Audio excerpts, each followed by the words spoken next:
અમરેલી જિલ્લામાં સહકારી ક્ષેત્રના વિશ્વપિતામહ અને ખેડૂતલક્ષી પ્રવૃત્તિઓના પ્રણેતા સ્વર્ગવાસી દ્વારકાદાસભાઈ મોહનભાઈ પટેલની પૂર્ણ કદની પ્રતિમાનું અમરેલી શહેરના કેરિયા રોડ ખાતે રાજ્યમંત્રી તથા અમરેલીના ધારાસભ્ય કૌશિકભાઈ વેકરિયાના હસ્તે ભવ્ય અને ગૌરવસભર વાતાવરણમાં અનાવરણ કર્યું હતું. આ પ્રસંગે ઉપસ્થિત મહાનુભાવોએ સ્વર્ગવાસી ડીએમ પટેલના જીવન કાર્યને સ્મરણ કરતા જણાવ્યું કે તેમણે જીવનભર અમરેલી જિલ્લાના ખેડૂતોના પ્રશ્ન માટે અડગ સંઘર્ષ કર્યા હતા.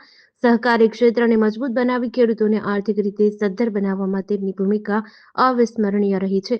ખાસ કરીને સિંચાઈ અને પાણી વ્યવસ્થાપનના ક્ષેત્રે તેમણે કરેલું યોગદાન અમરેલી જિલ્લાના વિકાસમાં માઇલસ્ટોન સમાન રહ્યું છે.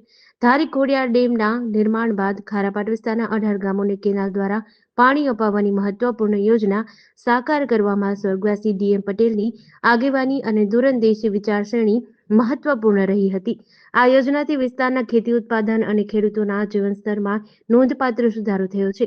પ્રતિમા અનાવરણ કાર્યક્રમ દરમિયાન રાજ્યમંત્રી કૌશિક વેકરિયાએ જણાવ્યું હતું કે સ્વર્ગવાસી દ્વારકાદાસભાઈ પટેલ અમરેલી જિલ્લાના પનોતા પુત્ર હતા, જેમણે સહકારી સંસ્થાઓને માત્ર વ્યવસ્થા નહીં પરંતુ ખેડૂતોના આત્મસન્માનનું માધ્યમ બનાવ્યું.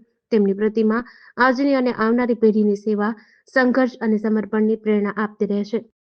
આ પ્રસંગે સાંસદ ભરતભાઈ સુતરિયા, પીપી સોજિત્રા તેમજ અન્ય સહકારી અને રાજકીય અગ્રણીઓ ઉપસ્થિત રહ્યા હતા. તમામ મહાનુભાવોએ સ્વર્ગવાસી ડીએમ પટેલના યોગદાનને બિરદાવ્યું અને તેમના કાર્યોને અનુસરવાની અપીલ કરી હતી.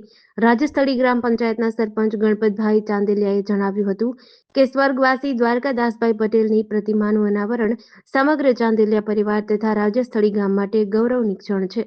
દ્વારકાદાસભાઈ મોહનભાઈ પટેલની પ્રતિમાનું આજે અનાવરણ કરવામાં આવ્યું છે. ખાસ કરીને કેરિયા રોડની ટીમ ભાઈ શ્રી સંજયભાઈ માલવિયા, ભાઈ શ્રી હરેશભાઈ, સમગ્ર ટીમને હું અભિનંદન આપું છું. વડીલ શ્રી પીપી સોજિત્રાને પણ અભિનંદન આપું છું કે જે રીતે અમરેલી જિલ્લાની અંદર સહકારી ક્ષેત્રે સમગ્ર રાજ્યમાં જે રીતનું કામગીરી કરવામાં આવે છે, ખેડૂતોના કાયમી માટેના પ્રશ્નો દ્વારકાદાસભાઈ પટેલની આગેવાનીની અંદર અમરેલી જિલ્લાના ખેડૂતો માટે સહકારી સંસ્થાની વાત હોય, ખેડૂતો માટેની વાત, ખેડૂતો માટે પાણી આપવા માટેની વાત હોય, એમના સમયકાળ દરમિયાન એમણે ખૂબ ખેડૂતો માટે કામગીરી કરી છે. મારે એક ઉદાહરણ આપવું છે.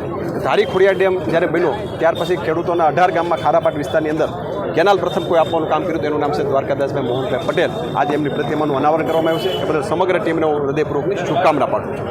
જેડીસી ન્યૂઝ સાથે મૌલિક દોશી, અમરેલી.